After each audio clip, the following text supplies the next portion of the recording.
माई self doctor Sushma Jain, associate professor chemistry, government Dungar college Bikaner. आज मैं MSc final chemistry के 8th ए paper की यूनिट 2 का टॉपिक प्रोटेक्टिंग ग्रुप में से प्रोटेक्शन ऑफ कार्बोनाइल कंपाउंड्स के बारे में विस्तार से बताऊंगी। पहले हम देखते हैं कि प्रोटेक्शन ऑफ कार्बोनाइल कंपाउंड्स का प्रिंसिपल क्या है। जो कार्बोनाइल ग्रुप है उसकी एबिलिटी एज ए न्यूक्लियोफाइल और एज ए इलेक्ट्रोफाइल दोनों की तरह वर्क करने की है, और इस एबिलिटी के कारण ही ये जो कार्बोनाइल कंपाउंड है वो सिंगल बॉन्ड सी बॉन्ड्स के फॉर्मेशन में काम में आता है। तो देखते हैं कि हम carbonyl compound as a nucleophile अथवा एज ए इलेक्ट्रोफाइल किस प्रकार से काम कर सकता है। तो जो कार्बोनाइल कंपाउंड है उसकी बेस कैटालाइज्ड एल्डोल रिएक्शन होती है, साथ ही एसिड कैटालाइज्ड भी एल्डोल रिएक्शन होती है। देखते हैं कि मैकेनिज्म क्या है बेस कैटालाइज्ड एल्डोल रिएक्शन। यहाँ देखिए ये कार्बोनाइल कंपाउंड है, इसमें इस यहाँ पर CH2H है, ये H अलग से लिख रखा है, यहाँ CH2 है यानी कि CH3 हो गया ये, और ये कार्बन है ऑक्सीजन। तो कार्बन से अधिक इलेक्ट्रोनेगेटिव है ऑक्सीजन, तो कार्बन पे आ जाता है प्लस चार्ज और ऑक्सीजन पे आ जाएगा minus charge. In the presence of base OH यहाँ से हाइड्रोजन एज ए प्रोटॉन के रूप में बाहर निकल जाएगा, और प्रोटॉन बाहर निकल के OH के साथ ऐड होकर H2O बना लेगा, यानी कि वाटर का मॉलिक्यूल यहाँ से बाहर निकल जाएगा। अब चूँकि यहाँ से हाइड्रोजन एज ए प्रोटॉन के फॉर्म में बाहर निकला है तो ये हो जाएगा नेगेटिवली चार्ज, और यहाँ पर चूँकि बॉन्डिंग के इलेक्ट्रॉन ऑक्सीजन पर ट्रांसफ़र हो गए तो ये हो जाएगा पॉजिटिवली चार्ज। तो यहाँ पॉजिटिव है यहाँ नेगेटिव है, तो इनके बीच में एक डबल बॉन्ड का फॉर्मेशन हो जाएगा और ऑक्सीजन पर आ जाएगा नेगेटिव चार्ज, जैसा कि स्ट्रक्चर सेकंड में दिखाया गया है। यहाँ पर ये डबल बॉन्ड है और यहाँ पर ये ऑक्सीजन पर नेगेटिव चार्ज आ गया। अब वापस इलेक्ट्रॉन का ही रेजोनेंस के कारण ये जो 2 इलेक्ट्रॉन्स यहाँ पर आ गए हैं जिसके कारण नेगेटिव चार्ज हुआ है, ये वापस आएंगे यहाँ कार्बन पे। क्यों? क्योंकि यहाँ पर ये डबल बॉन्ड है, यहाँ पर इलेक्ट्रॉन पाई इलेक्ट्रॉन का रेजोनेंस होने के कारण इलेक्ट्रॉन शिफ्ट होंगे इस तरफ, तो यहाँ पर नेगेटिव और यहाँ पर पॉजिटिव बनने के कारण यहाँ पर जो 2 इलेक्ट्रॉन है वो इस कार्बन और इसका ऑक्सीजन के बीच में बॉन्ड का फॉर्मेशन कर लेंगे। इन्हें इस कार्बन और ऑक्सीजन के बीच में डबल बॉन्ड फॉर्म हो जाएगा और यहाँ पर नेगेटिव चार्ज आ जाएगा। अब यहाँ पर दूसरा मॉलिक्यूल होगा कार्बोनाइल कंपाउंड का। ये दूसरा जो मॉलिक्यूल है कार्बोनाइल कंपाउंड में, इसमें इस कार्बन से इस ऑक्सीजन पर इलेक्ट्रॉन ट्रांसफ़र होंगे, तो इसके कारण यहाँ पर कार्बन पर पॉजिटिव चार्ज आ जाएगा, इस ऑक्सीजन पर नेगेटिव चार्ज आ जाएगा। अब यहाँ का पर ऑक्सीजन पर नेगेटिव चार्ज आ गया, यहाँ पर जो पॉजिटिव चार्ज है वो इस CH2 माइनस के पॉजिटिव चार्ज के साथ बॉन्ड का फॉर्मेशन कर लेगा, यानी कि इस कार्बन और इस कार्बन के बीच में बॉन्ड का फॉर्मेशन हो जाएगा और हमें ये स्ट्रक्चर प्राप्त हो जाएगी। इस स्ट्रक्चर में ये जो पहली वाली मोइटी है ये पहली वाली है जिसमें कि O और C के बीच में बॉन्ड का फॉर्मेशन हो गया है, और ये यहाँ पर जो CH2 है इसने इसके कार्बन के साथ बॉन्ड बना लिया, ये कार्बन के साथ बॉन्ड बना लिया, और यहाँ पर ऑक्सीजन पर नेगेटिव चार्ज आ गया, ये ऑक्सीजन पर नेगेटिव चार्ज आ गया, और इधर यहाँ CH3 है। तो ये हमें सेकेंड स्ट्रक्चर प्राप्त हो जाएगा। अब ये यहाँ पर चूँकि ये नेगेटिव चार्ज है तो वाटर का मॉलिक्यूल अगर प्रेजेंट है तो वाटर के मॉलिक्यूल से यहाँ पर एक प्रोटॉन यहाँ पर ऐड हो जाएगा और हमें यहाँ पर ये वाली स्ट्रक्चर प्राप्त हो जाएगी और OH ग्रुप यहाँ से बाहर निकल जाएगा, यानी कि बेस की प्रेजेंस में एल्डोल का फॉर्मेशन हो जाएगा। यानी कि अगर कार्बोनाइल कंपाउंड्स के 2 मॉलिक्यूल आपस में मिलकर बेस की उपस्थिति में एल्डोल फॉर्मेशन कर सकते हैं। तो इसी तरह से एसिड कैटालाइज्ड एल्डोल रिएक्शन भी होती है, जिसमें कि जो रिएक्शन है वो एसिड के द्वारा कैटालाइज होती है। देखते हैं किस प्रकार से एसिड कैटालाइज्ड एल्डोल रिएक्शन होती है। यहाँ पर ये कार्बोनाइल कंपाउंड है, इन प्रेजेंस ऑफ एसिड ये जो H+ है, चूँकि यहाँ ऑक्सीजन पर लॉन पेयर ऑफ इलेक्ट्रॉन्स है तो ये H+ आके यहाँ ऑक्सीजन पे ऐड हो जाएगा। चूँकि ऑक्सीजन अपने इलेक्ट्रॉन देगा इसलिए ऑक्सीजन पर पॉजिटिव चार्ज आ जाएगा और यहाँ पे बन जाएगा OH। तो यहाँ पे डबल बॉन्ड है, ये एज इट इज जैसा है वैसा ही। अब चूँकि यहाँ पर इस वाले स्ट्रक्चर में ये स्ट्रक्चर बनने के बाद यहाँ पर ये जो O है, O पर पॉजिटिव चार्ज है और यहाँ पर O और C के बीच में डबल बॉन्ड है, तो ये इलेक्ट्रॉन खींचेगा इस कार्बन एटम से और इलेक्ट्रॉन शिफ्ट हो जाएंगे इधर, यानी कि न्यूट्रल हो जाएगा ये और यहाँ सिंगल बॉन्ड हो जाएगा। अब चूंकि ये पॉजिटिवली चार्ज हो गया तो यहाँ से हाइड्रोजन एज ए प्रोटॉन के रूप में आसानी से बाहर निकल जाएगा और यहाँ पर बन जाएगा नेगेटिव चार्ज। तो नेगेटिव और यहाँ पर का पॉजिटिव आपस में मिलकर एक डबल बॉन्ड का फॉर्मेशन कर लेंगे, जैसा कि इस स्ट्रक्चर में दिखाया गया है।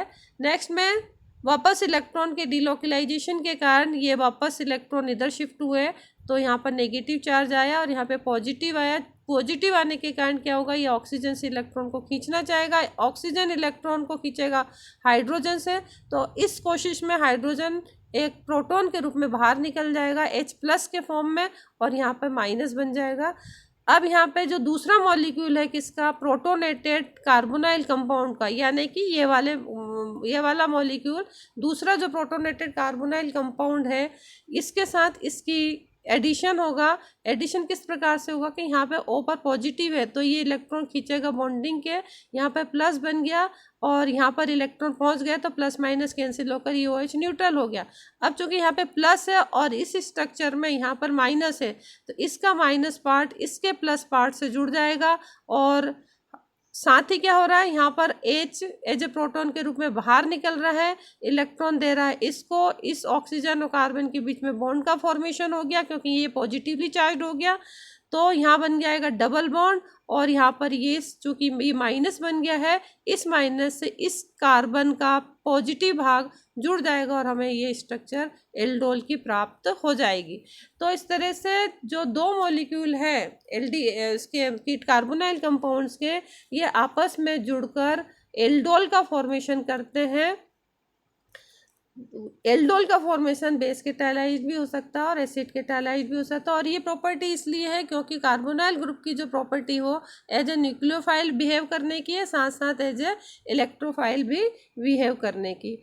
तब अगर हम कोई केमिकल रिएक्शन करते हैं, कोई सिंथेसिस करते हैं तो एल्डोल रिएक्शन बहुत आसानी से हो जाती है और इसलिए कुछ रिएक्शन हमारी साइड प्रोडक्ट्स को फॉर्म करने में काम में आ जाती है, यानी कि कुछ हमारा जो रिएजेंट है वो एज ए साइड प्रोडक्ट के रूप में बाहर निकल जाता है। तो इसको रोकने के लिए हमें कार्बोनाइल ग्रुप का प्रोटेक्शन करना ज़रूरी होता है। अगर हम कार्बोनाइल ग्रुप का प्रोटेक्शन कर लें तो जो साइड रिएक्शन होती है वो नहीं होगी और हमें अनयूजफुल मटेरियल प्राप्त नहीं होगा। तो देखते कार्बोनाइल ग्रुप का हम प्रोटेक्शन किस प्रकार से करते हैं। कार्बोनाइल ग्रुप को हम इथेन 1,2 डायल के रूप में प्रोटेक्ट कर सकते हैं, इथेन 1,2 थायोल के रूप में प्रोटेक्ट कर सकते हैं और प्रोपेन 1,3 थायोल के रूप में प्रोटेक्ट कर सकते हैं।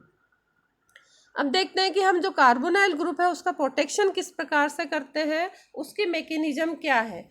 तो कार्बोनाइल ग्रुप को प्रोटेक्शन हम उस कार्बोनाइल ग्रुप की रिएक्शन किसी अल्कोहल के साथ कर दें और एसिटल फॉर्मेशन कर दें तो हम कार्बोनाइल ग्रुप का प्रोटेक्शन कर सकते हैं। किस तरह से हम अल्कोहल के साथ रिएक्शन करके कार्बोनाइल ग्रुप का प्रोटेक्शन करते हैं, आइए मैकेनिज्म में हम देखते हैं।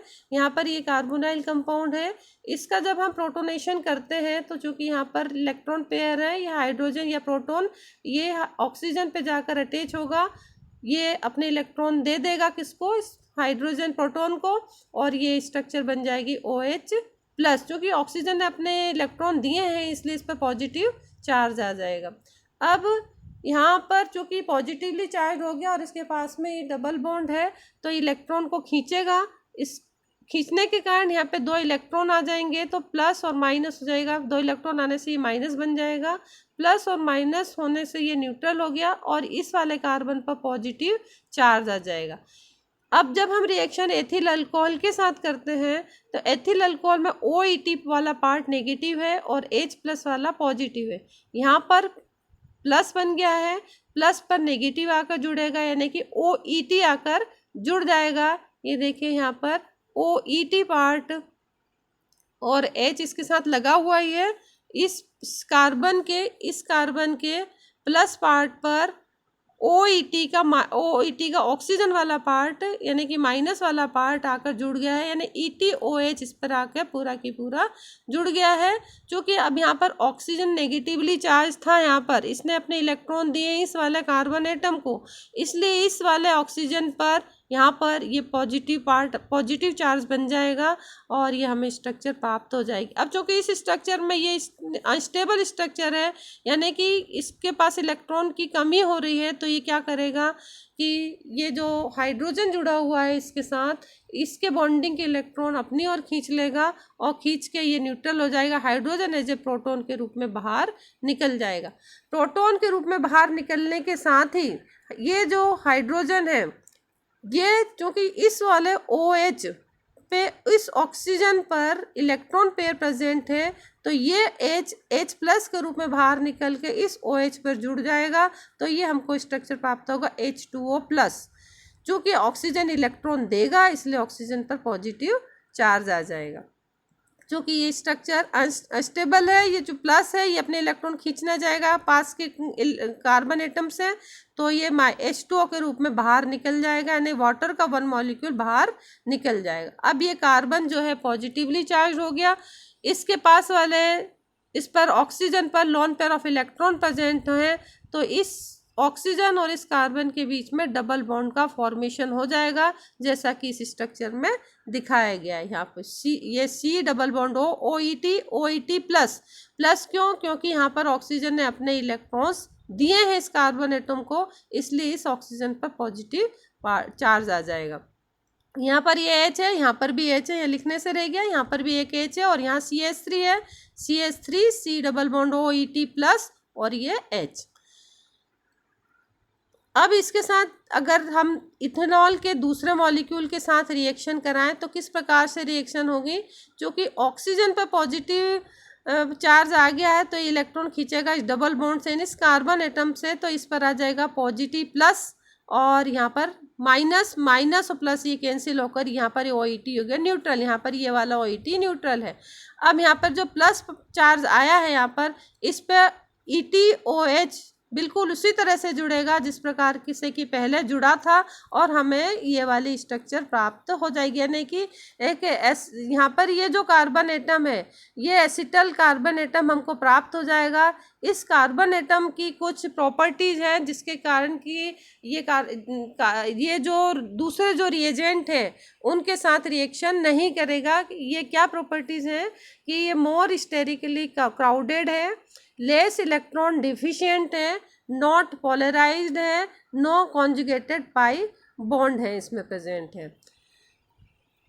क्योंकि इसमें कॉन्जुगेटेड पाई बॉन्ड की एब्सेंस है, प्रेजेंट नहीं है, तो यहाँ पर जो अल्फा प्रोटॉन है उसकी जो एसिडिटी है वो रिड्यूस हो जाती है। किस कारण से? कि यहाँ पे जो कॉन्जुगेटेड पाई बॉन्ड प्रेजेंट नहीं है, तो यहाँ पर जो न्यूक्लियोफाइल है उसका डायरेक्ट अटैक नहीं होने पाता है और हम एसिटल के फॉर्म में कार्बोनाइल ग्रुप को प्रोटेक्ट कर सकते हैं। लेकिन जब हम एसिटल के फॉर्म में जब हम कार्बोनाइल ग्रुप को प्रोटेक्ट करते हैं तो ये जो फॉर्मेशन की जो रिएक्शन है वो रिवर्सिबल प्रोसेस है। यहाँ पर इक्विलिब्रियम स्थापित हो जाता है। किस डायरेक्शन में? कार्बोनाइल ग्रुप की डायरेक्शन में इक्विलिब्रियम स्थापित होता है। तो इस रिएक्शन में अगर हम इथेनॉल को यहाँ पर एज ए प्रोटेक्टिंग ग्रुप के लिए यूज करते हैं, यानी कि एसिटल फॉर्मेशन करते हैं, तो हमें ये ज़रूरी होता है कि वहाँ पर जो वाटर फॉर्मेशन होता है उसको हम उसमें से रिएक्शन के दौरान जो लिबरेट हो रहा है उसको तुरंत ही उसमें से बाहर निकाल लें, अन्यथा हमारी जो इक्विलिब्रियम की रिएक्शन जो सेटअप है वो हमारा सेटअप ख़राब हो जाता है।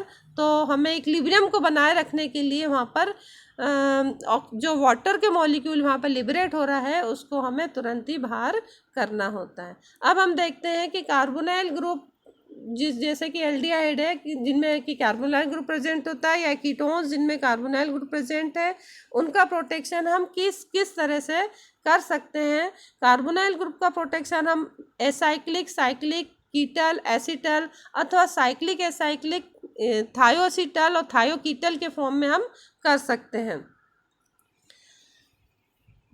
जब हम कार्बोनाइल ग्रुप का प्रोटेक्शन थायो एसिटल अथवा थायोकीटल की साइक्लिक एसाइक्लिक कीटल और एसिटल के फॉर्म में करते हैं, तो ये जो प्रोटेक्शन के बाद जो हमें एसिटल और कीटल प्राप्त होते हैं वो एक्वस और नॉन एक्वस बेसिस के प्रति स्टेबल होते हैं, यानी कि इनके साथ इनकी कोई रिएक्शन नहीं होती कि इनकी एसिटल और कीटल की, चाहे हम सिंपल बना लें साइक्लिक एसाइक्लिक, चाहे हम थायो के बना लें, थायो मतलब सल्फर के बना थायो एसिटल अथवा थायो कीटल। साथ ही ये न्यूक्लियोफाइलिक रिएजेंट जैसे कि ऑर्गेनोमेटेलिक रिएजेंट है उनके प्रति भी स्टेबल होते हैं, साथ ही हाइड्राइड रिडक्शन के प्रति भी स्टेबल होते हैं। और ये जो साइक्लिक एसिटल अथवा कीटल बने हैं इनके ये जो ऑक्सीजन एनालॉगस हैं ये रेडिली क्लीव्ड हो जाते हैं किससे, एसिड हाइड्रोलिसिस से। लेकिन सल्फर जो एनालॉगस है यानी कि थायो एसिटल और थायोकीटल है वो एसिडिक हाइड्रोलिसिस के द्वारा आसानी से क्लीव्ड नहीं होते। तो फिर सल्फर डेरिवेटिव्स को क्लीव्ड करने के लिए हमको Hg plus silver Hg second Ag first copper second को न्यूट्रल कंडीशन में यूज करना पड़ता है।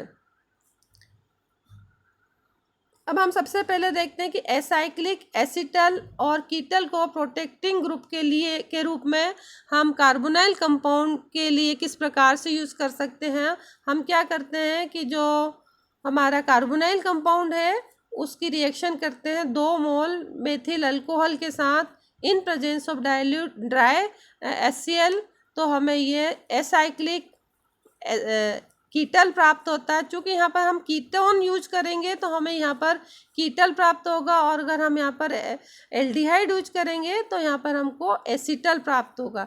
तो चूँकि यहाँ कीटोन प्राप्त है तो यहाँ पर ये एसिटाइल कीटल हमको प्राप्त हो गया है, और इसकी हम क्लीवेज कर सकते हैं। यानी कि जब हमें डिप्रोटेक्शन करना है तो हम क्या करेंगे, ये जो हमारा प्रोटेक्टेड कंपाउंड बना है जिसमें कि कार्बोनाइल ग्रुप का प्रोटेक्शन हो गया है, इसको हम रिएक्शन करेंगे किसके साथ, 2NH2SO4 के साथ इसको रिएक्शन करेंगे तो हमारा कार्बोनाइल कंपाउंड फ्री हो जाएगा, वापस प्रोटेक्शन जो हमने किया था वो हट जाएगा। ये जो दो मोल हमने यहाँ 2 ग्रुप यहाँ पे लगे हैं OMe के ही हट जाएंगे और हमें ओरिजिनल कंपाउंड प्राप्त हो जाएगा जिसको कि हमने प्रोटेक्ट किया था। तो इस तरह से हम जो है एसाइक्लिक एसिटल और कीटल को हम प्रोटेक्ट कर सकते हैं, और इस तरह से हम इसको यहाँ पे क्लीवेज के द्वारा डी प्रोटेक्ट करते हैं। Ketals are unstable therefore this method is used for aldehyde protection. चूँकि यहाँ पर जो कीटल्स बनते हैं वो अनस्टेबल होते हैं, इसलिए इस मेथड को हम जनरली एल्डिहाइड के प्रोटेक्शन के लिए ही उपयोग में लाते हैं। अब हम बात करते हैं साइक्लिक एसिटल और कीटल की। तो साइक्लिक एसिटल और कीटल बनाने के लिए हम क्या करते हैं कि जो कार्बोनाइल कंपाउंड है उसकी रिएक्शन इथेन 1,2 डायोल के साथ करते हैं, जिससे हमें प्राप्त हो जाएगा डाईऑक्सोलेन। ये बन गया डाईऑक्सोलेन। यहाँ पे ये एक हाइड्रोजन और ये दूसरा हाइड्रोजन, इन दोनों ने मिलकर इस ऑक्सीजन के साथ मिलकर वाटर का मॉलिक्यूल बाहर निकल गया। ये H और O H2O, और ये पूरी की पूरी मोइटी ये यहाँ पर क्या बच गया, OCH2CH2O यानी OCH2CH2O। तो हमको ये प्राप्त हो गया। ये RR- पहले से यहाँ पे जुड़े हुए हैं RR- और या कोई भी जुड़ा हो सकता है, R की जगह कुछ भी जुड़ा हो सकता है, यहाँ पर कोई भी एल्किल ग्रुप जुड़ा हो सकता है, तो हम इसको बोलते हैं डाईऑक्सोलेन। तो हम इथेन 1,2 डायोल को उपयोग करके कोई भी कार्बोनाइल कंपाउंड से साइक्लिक एसिटल का फॉर्मेशन कर सकते हैं। अगर हम यहाँ पर एल्डिहाइड यूज करते हैं तो इसको बोलते हैं साइक्लिक एसिटल, और एल्डिहाइड यूज का मतलब यहाँ पर R- की जगह हम H ले लें, और अगर हम इस कंपाउंड को यूज करते हैं तो हम इसको बोलते हैं कीटल। इसी तरह से अगर हम कार्बोनाइल कंपाउंड की रिएक्शन प्रोपेन 1,3 डायोल के साथ करते हैं तो हमें डाईऑक्सेन प्राप्त हो जाता है। ये इसमें रिएक्शन में भी यहाँ का हाइड्रोजन इस ऑक्सीजन के साथ रिएक्ट करके वाटर मॉलिक्यूल बाहर निकाल देता है और हमें प्राप्त होता है डाईऑक्सेन। तो हम साइक्लिक कीटल अथवा एसिटल के फॉर्म में हम कार्बोनाइल कंपाउंड का प्रोटेक्शन कर सकते हैं। अब अगले टर्न पर हम देखेंगे कि ये प्रोटेक्शन की मैकेनिज्म क्या है, जिसमें कि हम साइक्लिक एसिटल बना रहे हैं अथवा कीटल बना रहे हैं, तो कार्बोनाइल कंपाउंड के प्रोटेक्शन के लिए। तो प्रोटेक्शन जब हम कर रहे हैं तो उसकी क्या मैकेनिज्म है, और जब प्रोटेक्शन के बाद जब हम डी प्रोटेक्शन कर रहे हैं तो उसकी क्या मैकेनिज्म है, वो हम अगले टर्न पे देखेंगे। Thank you.